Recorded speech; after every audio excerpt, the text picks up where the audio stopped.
Hey guys, Donnie here. I appreciate you tuning in on this real quick. It's just a quick update. I'm going to have surgery on my ankle, so I'll be down for 2 to 3 weeks.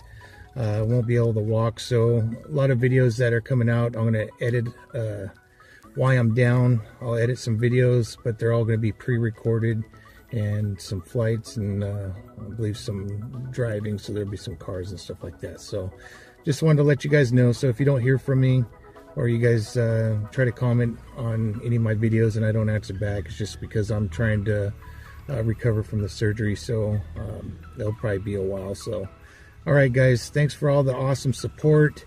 I sure appreciate it. You guys enjoy the rest of your weekend and week, and God bless you.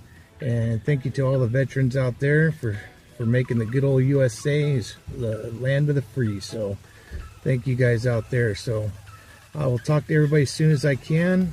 My internet's down as well, so it's going to take a little time to get some of these videos posted up onto YouTube. I got to wait for my modem to come in. So, all right, guys, thanks again.